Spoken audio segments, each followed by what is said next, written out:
Salut à tous, on se retrouve sur Foot Info pour ce super débrief avec la victoire 4-1 du Paris Saint-Germain à l'Olympique Lyonnais. Avner et Nono sont avec nous, salut les gars. Salut Sacha. Salut Avner. Salut Sacha, salut Nono. Alors, Salut Avner. 4-1 pour le Paris Saint-Germain, première mi-temps pas loin de la perfection avec ce doublé de Kylian Mbappé, ce but d'Asensio et ce but de Achraf Hakimi, une équipe métamorphosée. 4-0 magnifique en première mi-temps, presque rien à redire face à une équipe lyonnaise qui était très loin d'être ridicule, avec beaucoup d'occasions, mais qui est tombée sur un Gigi Donnarumma des grands soirs. Donc pas grand-chose à dire sur la première mi-temps, même si Avner et Nono donneront leur avis. Et malheureusement, coutumier du fait, ça dure depuis plusieurs années. Tu prends encore un but complètement évitable avec ce penalty, et tu arrêtes un petit peu de jouer. Tu ne veux pas humilier l'adversaire, tu ne veux pas l'écraser, tu ne veux pas l'exploser. Et à venir, je vais commencer avec toi, parce que c'est toi qui as lancé les hostilités la semaine dernière avec du match contre Lens. Et c'est vrai que bon, ce n'est pas la même chose, parce que le match contre Lens, le 3-0 s'est fait doucement, voilà. Il s'est fait pendant 90 minutes. Alors que là, très clairement, là, à venir, force est de constater que tu as mis... tu vois ce que je veux dire, quoi? Tu as mis Oui, bien sûr, le problème, oui. le problème en lumière la semaine dernière. Et là, très clairement, on va s'expliquer sur ça. Parce que bon, on va d'abord te demander ton avis sur cette première mi-temps exceptionnelle. Mais malheureusement, là, force est de constater que cette deuxième mi-temps, pour moi, même si elle n'a pas été si mauvaise que ça, mais Lyon s'est procuré beaucoup d'occasions. D'accord, on est satisfait du match, on est satisfait de la victoire, on est content du rendu, de la manière, de l'explosivité, de la maîtrise, de l'efficacité. Tout ça a été remarquable. Mais il y a toujours ce problème de prendre toujours ce petit but qui nous énerve. On n'arrive plus à faire 2 matchs sans faire de clean sheet. Et aussi ce problème de ne pas vouloir humilier l'adversaire. Donc à venir, des avis tranchés sur la première mi-temps, sur la deuxième mi-temps et sur tout le match. Eh ben écoute, merci à vous deux de me donner la parole. Écoute, moi, première mi-temps, comme tu as dit, comme on a tous vu, première mi-temps fantastique. Franchement, j'ai beaucoup aimé l'intensité que le Paris Saint-Germain a mis en première mi-temps. Sur l'action qui amène le penalty au premier but, le pressing d'Ougarté incroyable. J'ai directement pensé à Nono d'ailleurs quand j'ai vu ça. Donc franchement, première mi-temps incroyable. Et bon, je suis content, Sacha, mais encore une fois, j'avais peur que, avant que vous m'appeliez, je pensais à ça justement. Je voulais pas passer pour un fou, mais on est d'accord sur ça. Je suis content, mais je suis pas comme un fou, parce que j'ai vu qu'à partir de la deuxième mi-temps, alors on a gardé la maîtrise du match, mais encore une fois, comme tu l'as dit, on n'est pas en mode rouleau compresseur. On aurait pu ce soir en mettre à un Lyon complètement mort ce soir, c'est le cas de le dire. On aurait pu en mettre 5, 6, 7, 8, franchement. Et j'ai vu un PSG qui, en deuxième mi-temps, fait tourner, qui garde la maîtrise. Il garde la maîtrise. Donnarumma infranchissable, à part sur le penalty, bien sûr. Mais voilà, qui fait tourner au lieu d'attaquer. Alors oui, il y a du mieux, mais c'est pas encore ce que je veux. Alors si ça monte crescendo au fur et à mesure, tant mieux. Mais j'ai envie de voir un Paris Saint-Germain qui fera pas de sentiment, parce que j'ai l'impression que ce soir, à la mi-temps, en revenant du vestiaire, j'ai l'impression qu'ils se sont dit bon les gars, on va baisser le pied un peu, parce que sinon ils vont se faire tuer par leurs supporters. Donc voilà mon analyse. Sinon j'ai pas de critique à faire. En positif du match, les joueurs, franchement, j'ai aimé le comportement de tous les joueurs. Mention spéciale aussi pour Asensio, que peut-être qu'à l'époque je détestais un peu parce qu'il était madrilène, mais que j'apprends à redécouvrir, et que c'est un joueur que j'aime beaucoup.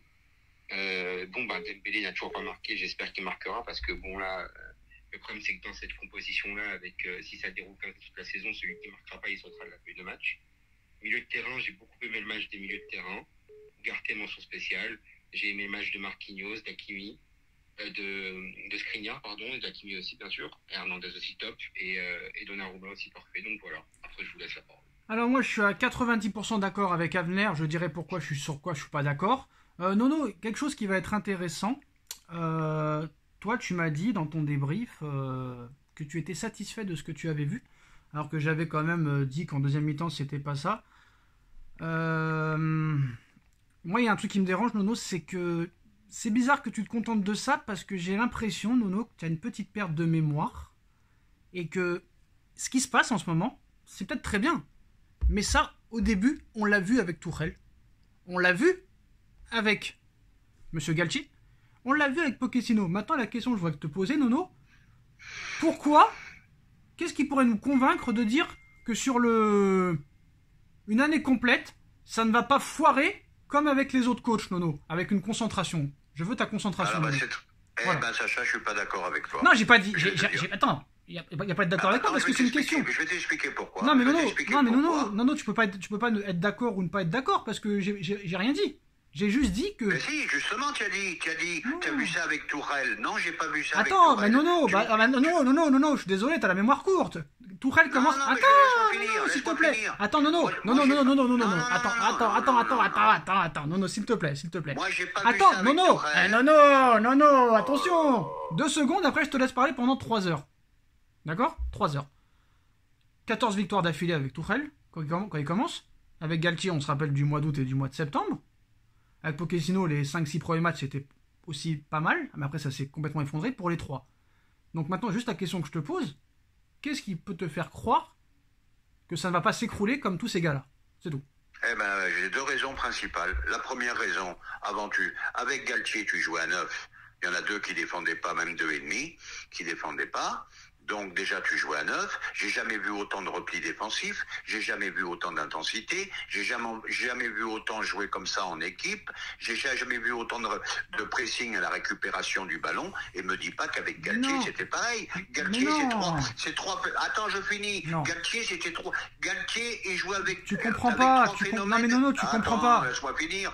Galtier il jouait avec 3 phénomènes qui faisaient la différence. Là tu joues avec une équipe et je vais te dire, regarde les statistiques. Regarde combien de kilomètres il court avec Enrique et tu verras combien de kilomètres il courait avec Galtier. Avner essaye de raisonner Nono. Je ne dis pas le contraire. Je te parle à l'instant T sur les débuts de saison des coachs. Moi, c'est ce que je vois sur le terrain, moi. Mais moi, oui. je m'en fous de Galtier. Mais alors Nono, désolé, les vidéos n'ont pas été supprimées. Allez voir à la même date. Regardez ce que dit Nono. C'est la même chose. J'étais enthousiaste parce que tu avais 3 phénomènes devant qui faisaient la différence, mais tu n'avais pas un jeu d'équipe comme ça. C'est ça qui me rend optimiste. Voilà. Tout simplement. Oui, mais ça tu l'as pas bien notifié. Pour toi, vraiment, c'est les 3 de devant qui faisaient seulement la différence sur le début de saison de Galtier. Là, c'est toute une équipe. Ben oui, parce que je vais te dire, quand tu gagnes 7-1 quand tu gagnes 7-1 à Lille avait eu autant d'occasions et autant de possessions que le PSG. Oui, mais là, là au niveau des occasions, c'est presque 50-50 quand tu réfléchis bien. Hein. Oui, mais moi, c'est ce que je vois sur le terrain. Moi, je dis que c'est plus la même chose. Moi, je dis que là, je vois une équipe, je vois un bloc solide, je vois des mecs morts de faim, et chose que j'ai jamais vue avec personne. Voilà, c'est tout. Avner, moi, sur le fait que je suis pas d'accord avec toi, sur les milieux de terrain, bon, Ougarté, mention spéciale, comme tu as dit, mais moi, j'ai trouvé Zaïre Emery assez faible, assez brouillon, un peu tête en l'air, un peu nonchalant, et Vitinha qui ne progresse pas. Donc, voilà sur quoi je suis pas d'accord avec toi, Avner, mais sinon, sur le reste, je suis d'accord. Moi, j'aimerais juste revenir sur votre débat actuel, là. Je suis un peu plus, cette fois-ci, d'accord avec Nono, dans le sens où c'est sûr qu'avec Tourelle, je suis d'accord avec toi, c'est sûr avec Tourelle, avec Pochettino, avec Galtier, les premiers matchs ont été exceptionnels. 14 victoires d'affilée avec Tourelle, Galtier, comme tu as dit, et tout, mois de septembre, et d'autres magnifiques. Pochettino aussi, des bons matchs au début de saison. Sauf que là, cette année, il y a une différence. La différence, c'est qu'il y a 3 points de différence, je pense. C'est que cette année, tu sais que dans l'équipe, il y a un patron. Il n'y en a plus 3. Le patron, c'est Mbappé. Et les joueurs, ça, je pense qu'ils l'ont compris, ils l'ont accepté, comme à l'époque du Barça avec Messi ou de Ronaldo avec le Real. Tu vois qu'il n'y a plus Neymar et qu'il n'y a plus Messi. Donc forcément, sur le terrain, tu vois que les mecs qui sont là, qu'ils aiment le maillot, qu'ils ont envie de jouer, qu'ils ont envie de se battre pour cette équipe-là. Et ça, je pense que ça peut faire une grande différence par rapport au reste de la saison. Moi, c'est mon avis personnellement, je pense. Oui, je suis d'accord, mais j'ai jamais dit le contraire. Je suis d'accord avec Nono. Je suis d'accord que là, très clairement, pour moi, il y a un changement. Et moi, j'ai dit, si ça continue comme ça et que tu règles les petits détails à régler, tu peux vraiment faire une demi-finale minimum. Honnêtement, une demi-finale minimum, parce que là, t'as 15-16 morts de faim. Mais très clairement, restons quand même prudents, parce que on a vu ce qui s'est passé les années précédentes. Il y a toujours une hype au début, et après, c'est l'effondrement. Donc, vraiment, moi je pense qu'il faut vraiment attendre sur une saison. Là, on débriefe que le match, c'est pas mal, mais pour moi, je suis d'accord avec Avenir que moi je me contente pas de ce 4-1. J'aurais voulu leur mettre 8 ou 9. C'est plus facile à dire qu'à faire, c'est vrai, c'est la vérité. Mais voilà, je pense qu'il faut encore travailler. Et pour moi, pour l'instant, c'est vrai que peut-être on peut voir qu'il y a vraiment cette fois 15 mecs morts de faim sur le terrain, des choses que tu n'avais pas. Alors c'est vrai aussi que Nono, si jamais Nuno Mendes revient, là ça risque d'être vraiment dévastateur. Et si en plus de ça il enchaîne les matchs, ça risque d'être exceptionnel. Mais quoi qu'il en arrive, moi je suis content. Mais voilà, je suis d'accord avec Avenir. Ce que j'ai vu en première mi-temps, j'aurais voulu voir aussi en deuxième, même si Paris a maîtrisé, même si ça continue à jouer. Et c'est vrai qu'il y a une différence aussi, c'est que quand Paris menait 4-0 avec les autres coachs, carrément ils arrêtaient de jouer. Là ils ont baissé le rythme seulement, mais ils continuaient quand même à jouer. Nono, ça c'était bien quand même. Oui, et puis ce qui est bien, c'est que voilà, puis ça rend optimiste, c'est qu'il y a une grosse marge de progression. T'as entendu Skriniar à la mi-temps, on peut encore faire beaucoup mieux. Donc moi je suis très très optimiste, je te dis franchement, je m'emballe pas, mais je suis très optimiste et surtout je reprends du plaisir. Et ça c'est important pour moi dans le football. Moi je vais pas parler de plaisir parce que toujours à la même date on prend du plaisir avec cette équipe. Donc pour l'instant le plaisir, ce n'est pas la même chose que les autres. Mais voilà. Moi j'attends de voir et j'espère qu'on va enchaîner les clean sheets. J'espère que ça continuera à jouer comme ça plus loin que le mois de septembre. Je dis pas peut-être toute l'année comme ça, mais au moins 3 matchs sur 5 ou 4 matchs sur 6. Et bon voilà, il n'y a plus grand chose à dire. Moi j'ai bien aimé l'entrée de Barcola. Aussi très rapidement, parce qu'on va pas faire une vidéo de 3 heures non plus, vite fait tous les deux. Est-ce que à venir par exemple Asensio peut être un danger pour Kolo Muani et Ramos? Justement, moi j'avais deux petits points rapides et tout, et après promis, je vous laisse complètement la parole, j'arrête comme ça, c'est pas trop long. Premier point, c'est que j'ai vu ce week-end, nos adversaires en Ligue des Champions, franchement, à part le Milan, où ça peut être un peu galère là-bas, je me fais pas de soucis pour le reste, et d'un côté c'est bien parce que j'ai pas eu l'occasion d'en parler avec vous. Et deuxième point, l'erreur du mercato a été vraiment, je veux pas être mauvaise langue encore une fois, mais a été Ramos, parce que je vois ce soir, encore une fois, même s'il a eu qu'un quart d'heure, on est bien d'accord sur ça, qui peut rien montrer en un quart d'heure. Mais j'ai peur que Ramos passe même troisième dans... Détrompe-toi, Avenir, détrompe-toi, parce qu'en 15 minutes, Barcola a montré beaucoup plus que Ramos. Moi, je te le dis. Oui, c'est vrai. Voilà. C'est vrai. Je vois ce que tu veux dire. Mais c'est ça s'appelle un problème de riche, tout simplement. C'est pas un problème de riche, non, c'est que je sens la douille. Non mais oui, d'accord, Avenir, mais moi je sens la douille avec Ramos. Je ne le sens pas. Je ne la sens pas l'histoire. Moi non plus. Je ne la sens pas. Moi non plus, parce que pour moi, Kolo Muani, Dembélé, Mbappé, c'est complémentaire. Mais tu vois qu'Asensio, c'est aussi complémentaire. Et tu vois que sur l'aile avec Barcola, c'est complémentaire aussi. Pour moi, Ramos, malheureusement, il n'a rien à faire dans l'équipe. C'est peut-être une question qu'on va se poser. Après, on va lui laisser quand même une quinzaine de matchs. Mais si Asensio continue comme ça et que Kolo Muani marque vite des buts, le Ramos, il est en grand danger. Et puis Nono, comme tu l'as dit, l'ignorant Campos est sur le départ. Il cherche un directeur sportif à l'heure actuelle. Ils ne veulent plus de Campos. Et apparemment, Maxwell pourrait être directeur sportif dans les prochaines heures. Ils ne sont pas satisfaits du boulot de Campos. Campos, quand même, Ramos, c'était son choix. Ils lui ont fait confiance et voilà. Bon, après, c'est que 3 matchs. Nono, on peut pas juger. Il faut attendre quelques matchs quand même. Mais Ramos, je la sens pas l'histoire, Nono. Ah, c'est Ramos, je suis un petit peu sceptique aussi. Mais comme tu as dit, là, ça fait 3 matchs. Faut pas exagérer non plus. Faut les laisser quand même leur temps d'adaptation. Faut pas non plus abuser. Mais Asensio, pour moi, c'est une très très bonne surprise. Je le pensais pas à ce niveau.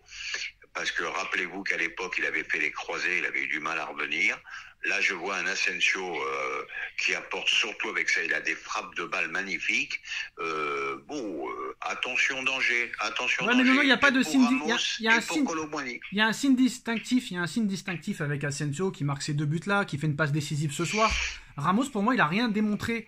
Ni le premier match, ni le deuxième match, et là encore moins ce soir. Barcola a montré plus que lui. Mais pour l'instant, il est en dessous. Voilà, il est vraiment en dessous, et gros danger pour lui. Il va peut-être se retrouver numéro 3, alors qu'il pouvait être numéro 1, voire même numéro 4. Si Barcola fait 15 minutes comme ça, ou 30 minutes comme ça à chaque match, il peut même passer devant lui. Donc voilà. Bon, dernier mot de la fin. En 10 secondes chrono, Avenir et Nono. Avenir d'abord. Avenir d'abord. Vas-y, Avenir. Ok, écoutez, écoutez, j'attends de voir la suite. Pour l'instant, je vais pas dire que je suis pas content, je suis content, mais je suis pas pleinement content à 100%. Donc je suis, on va dire, à 60%. Quand le PSG fera un match complet comme la première période, là je serai content à 90-100%, voire.